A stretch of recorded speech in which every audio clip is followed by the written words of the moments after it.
Hello again, and welcome to Kabbalah Revealed. I'm Tony Kozenek.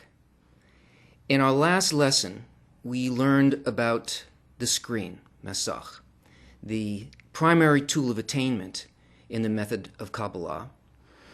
And just to sum it up quickly, the screen is an intention to receive in order to bestow to the Creator. That is, that we create, the creature creates in itself a quality, a similar quality to the quality that surrounds it, an inner quality that has a similarity of form, an equivalence of form, with the property, the attribute of bestowal outside of it. That is, its act of receiving becomes an act of giving.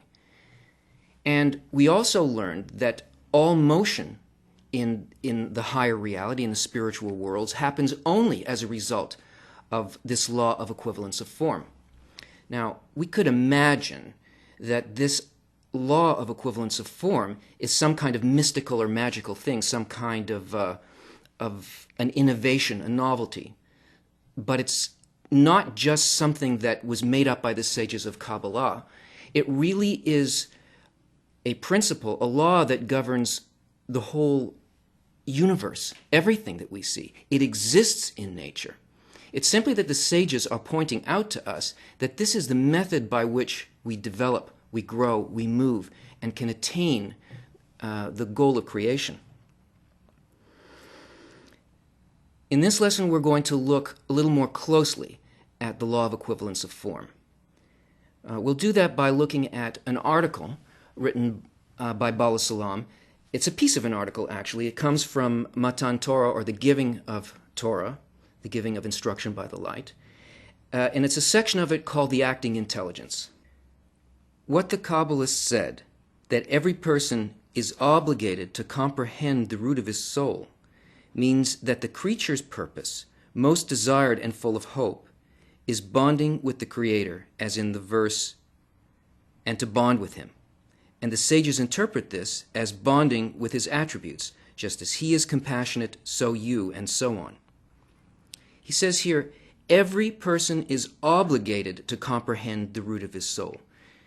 In other words, it's not just that somebody makes a decision that they will bond with the root of their soul. It's that the entire system consists of a motion coming from the thought of creation, which moves a person to the point where they will comprehend the root of their soul.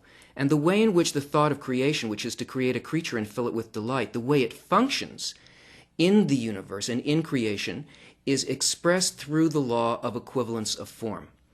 That is, that all of nature works on this law, that there is a constant pressure in our environment and in every environment in the universe, and there is a constant force to equalize the inner pressure with the outer pressure and to come to a state of balance with it so that we come to a state of rest or comfort.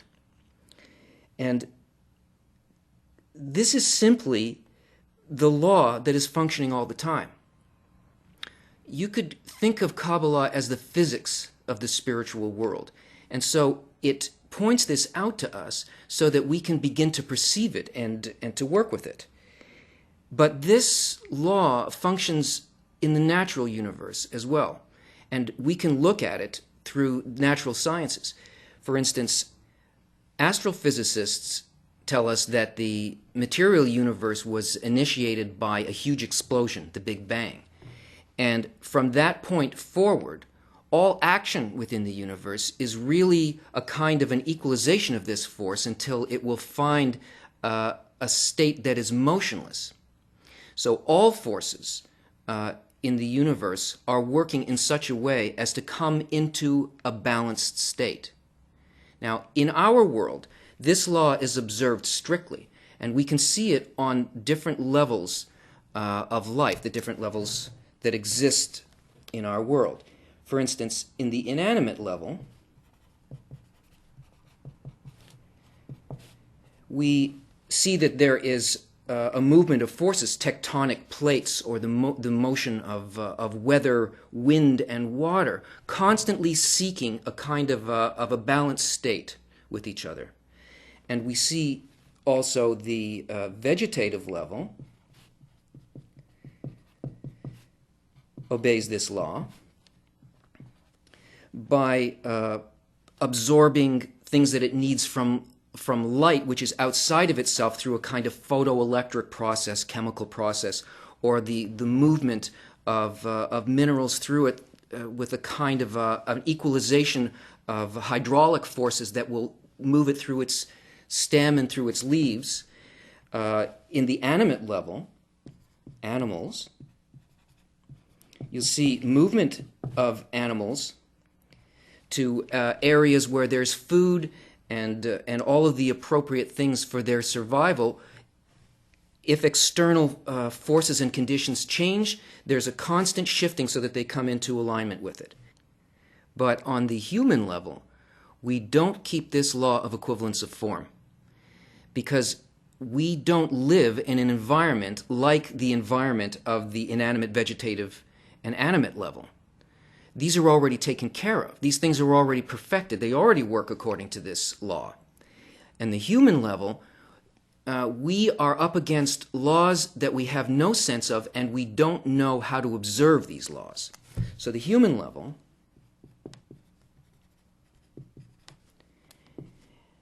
which is not the sort of intellectual and physical human animal, but the part of creation itself that is supposed to be connected to the upper forces, is not involved in the keeping of these physical expressions of equivalence of form, but must learn how to keep the law of equivalence of form in the spiritual world, which is its environment. Let's look at the environment that we actually do live in.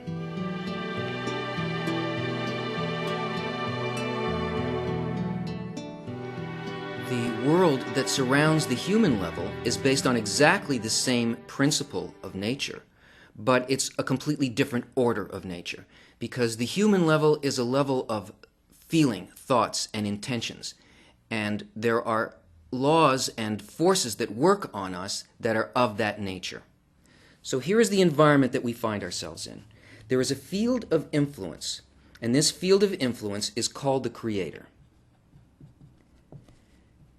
The Creator influences us by means of forces. And these forces are expressed as laws. That is, they're obligatory. They come to us from the Creator, and each one of these is one of 613 forces or laws. These laws are laws of love. They are laws of bestowal. They are intentions towards the creature. Here, in that field, is the creature,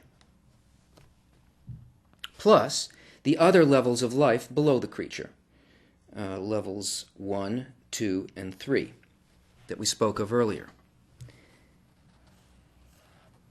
Within the creature, there exists like pressure or forces that must equalize with the influence coming from the Creator. And these are called desires. There are 613 desires within the creature, the human level of the creature. And the law of equivalence of form means that the inner desire or pressure must equalize, that is, come to equivalence, form a balance with this desire that is related to this force from the Creator. And to the degree that we are unlike the forces, the 613 actual laws of nature for the human level, to the degree that we are not like it, we and all the levels of life below us suffer. Things go for the worse. To the degree that we equalize, that we succeed in finding equivalence of form and becoming the same thing as the intent behind that law, all of life, including the creature itself, finds a homeostasis. Man, the human level, finds a homeostasis within this field and achieves equivalence with it. Becomes like all of the 613 laws. Now, all of these laws that affect both the levels of life below us and the ones in relation to the man, if the creature can equalize with that, with the law of nature, he is also equalizing with the Creator himself. Because the Kabbalists tell us that the value in gematria between the word for nature, teva in Hebrew, and the word for God, Elohim, is 86, meaning they are the same thing. They apply both to the level of human and to every other level below man. Now, this may seem mechanical. It's a kind of mechanical explanation. But since we, as humans, don't really feel how our inner states affect the levels of life below us, nor really do we have to, all we need to be aware of is our feeling states and how they work in our relationship to the world around us, that is, to people around us, to situations, the situations of our life. And that's what the equalization of the inner pressure of the desire and the outer pressure of a law is really about. We learned that in the story of the guest and the host, that the way in which we can perceive what these laws are and to equalize with them is to be concerned not with the gift, that is, the event itself, but with the giver. What is the thought behind the event and the circumstances that we find ourselves in at any given time, and what is our attitude towards that? It seems like a very difficult thing to do, but that process of how we can sense that already exists in nature, and we merely have to learn to observe that, how that operates, and to do it.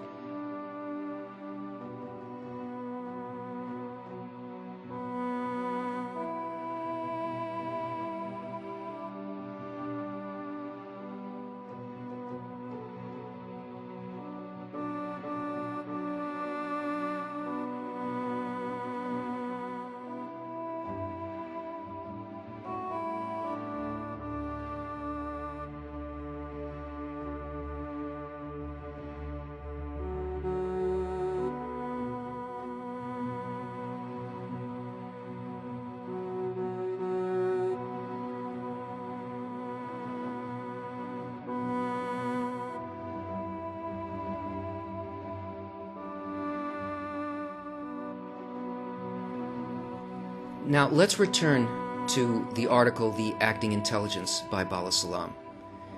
And as we read this, try to connect to the author's thought and to his feeling, but especially try to connect to the thought and feeling behind why he is expressing this to you. The acting intelligence. I will explain by way of an illustration. We observe that in every deed performed in the world, there adheres and remains in that deed the very mind which performed it, so that in the table we sense the mindful craft of the carpenter and his command of his craft, whether great or small.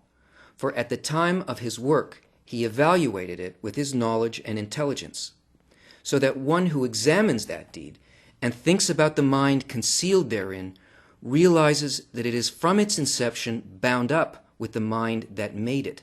That is, they are in fact unified. We can see in everything that appears in this world that there is a thought behind it. It simply doesn't arise out of nothing. There is, in the world that we see before us, definitely craftsmen behind the objects. And we know from this physical example that the intention, that is the quality of the work, the care, what it is that was intended for our use, can be felt even in the simplest things. It's what we call quality.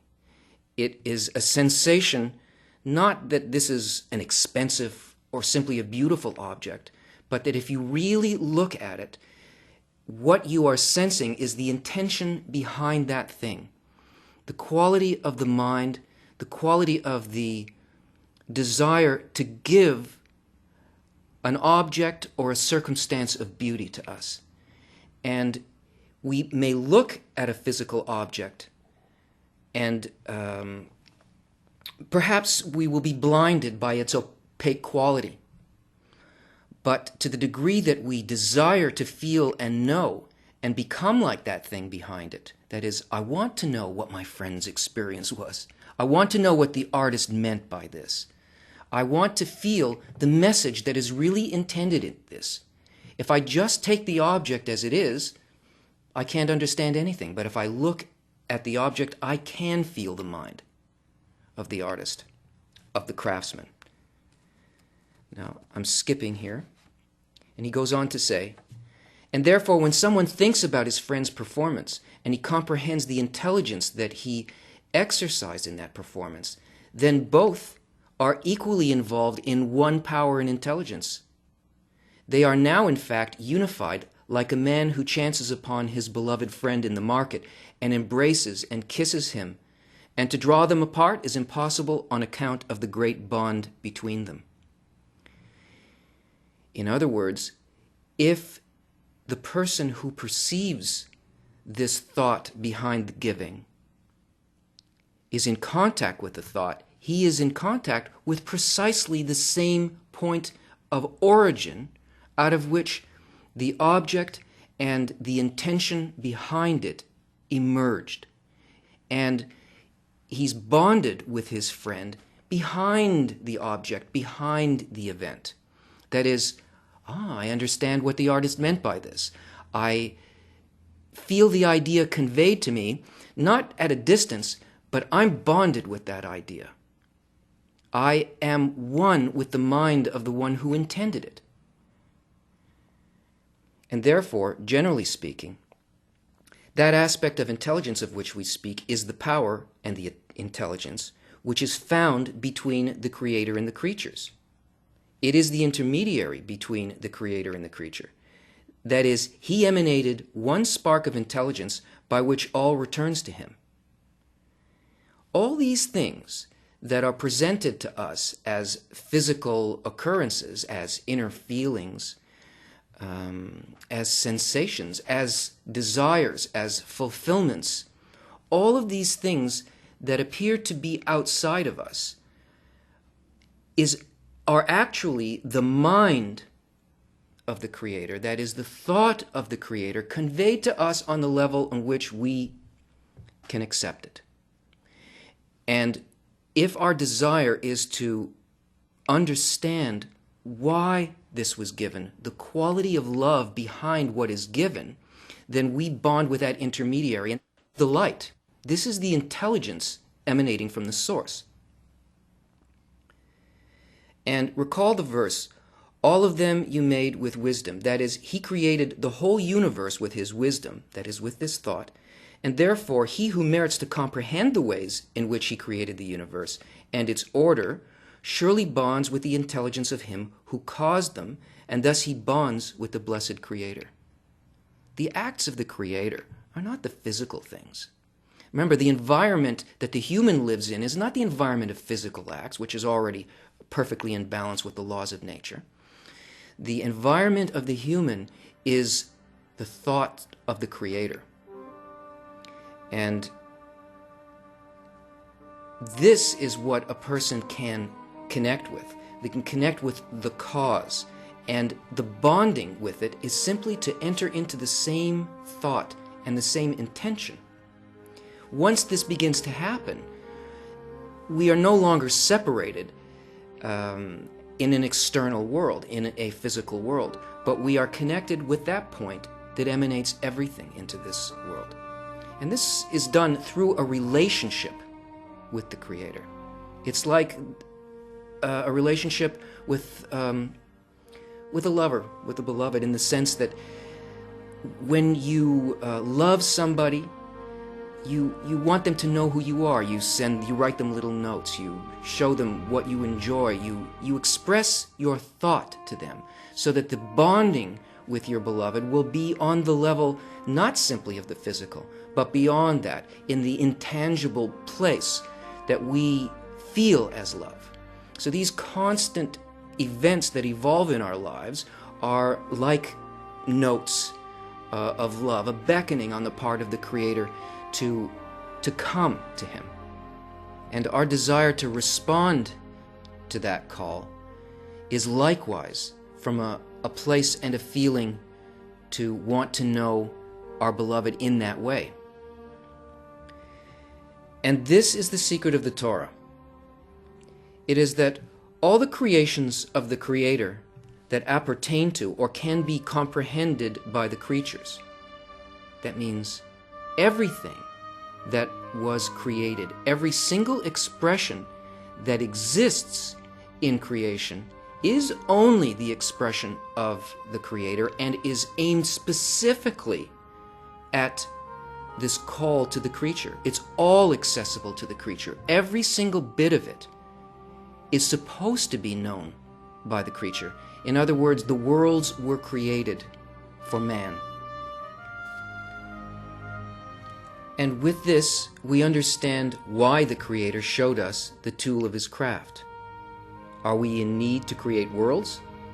Rather, from what we said above, it is clear that the Creator showed us His orders so that we would know how to bond with Him, which is the fulfillment of to bond with His attributes. Why does an artist show us his work? It is so his perception, his inner feeling, and his attitude will be accessible to us. And though right now we don't understand how worlds are created, through the connection with the thought of the Creator, we can rise to know all of His laws, all of the ways in which everything that we see before us comes about. That is, why it's there, for what purpose it's there. And this reciprocal sensation of thought and intention is the way in which the law of equivalence of form is expressed on the human level. It's the balance between the inner desire to know, to be filled with pleasure, and the actual pleasure that exists, the only pleasure that exists, which is the knowledge of the thought of the Creator. And this system is built perfectly to create the desire that will allow a person to come into this balance. Join us again.